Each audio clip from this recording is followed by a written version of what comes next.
આધ્યાત્મિક આળસ. લેખક છે ડૉક્ટર તરલિકા ત્રિવેદી. આશ્ચર્યવત પશ્યતિ કશ્ચિત એનમ આશ્ચર્યવત વદતિ તથૈવ ચાન્યઃ આશ્ચર્યવત ચ એનમ અન્યઃ શૃણોતિ શ્રુત્વા અપી એનમ વેદ ન ચૈવ કશ્ચિત. કોઈક આને વિસ્મયથી જુએ છે, કોઈક વિસ્મયથી આની વાત કરે છે, કોઈ એને વિસ્મયથી સાંભળે છે અને કોઈ સાંભળીને પણ એને જાણી શકતું નથી. શ્રી ગીતાજી અધ્યાય 2 શ્લોક 29. 5000 વર્ષ પહેલાં અંતઃપ્રજ્ઞા કે સહજ જ્ઞાન કે જેને આપણે ઇન્ટ્યુશન કહીએ છીએ, એનાથી આપણા ઋષિઓએ પ્રોફાઉન્ડ વાક્યો કહ્યા.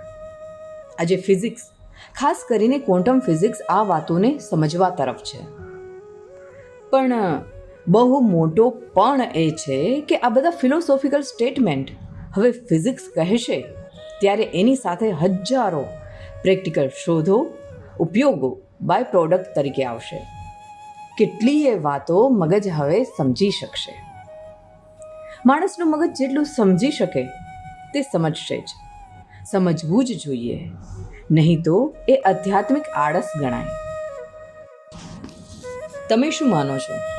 5000 વર્ષ પહેલાંના એ ઋષિઓ અત્યારે હોત તો શું હાથ જોડી બેઠી રહ્યા હોત? એ ઋષિઓ વૈજ્ઞાનિકો જ હતા. આયુર્વેદમાં એક વનસ્પતિ વિશે વિગતે વાત કરી છે. એ સંશોધન સ્પિરિટ મધ્યયુગીન અંધકારમાં ક્યાં ચાલ્યો ગયો? માણસ જાત હજુ તો ટીનેજર કહી શકાય. જો આપણે ઘણું બધું જાણીશું, ઘણું બધું સમીકરણોથી સાબિત કરીશું. ન્યૂટનના ગુરુત્વાકર્ષણ પહેલાં પણ માણસ જીવતા હતા એવું કહીએ તો હું તમારી સાથે આ રીતે વાત ન કરી શકતી હોત, એવી શોધો ના હોત. માણસની 2 મૂળભૂત લાક્ષણિકતા છે, જિજ્ઞાસા અને આનંદમાં રહેવું. હવે આ બંનેમાં આપણા લેવલ પ્રમાણે આપણે અભિવ્યક્ત થઈએ. વિજ્ઞાન અને માણસ. વિજ્ઞાનની મદદથી કેટલું સમજી શકશે એના પર ધ્યાન કેન્દ્રિત કરીએ તો બધાને ઘણી વાતો સમજાય નહીં ને. એટલે જ ઉત્ક્રાંતિની વાત જુઓ. વેદોની આજ્ઞા કે અધિકારી ન હોય એની પાસે જ્ઞાન પ્રગટ ન કરવું, એ મને સાચું લાગે છે. પણ એવું માની લેવું કે કુદરતના રહસ્યો માણસને ક્યારેય સમજાય જ નહીં, આ તો એક લીલા છે.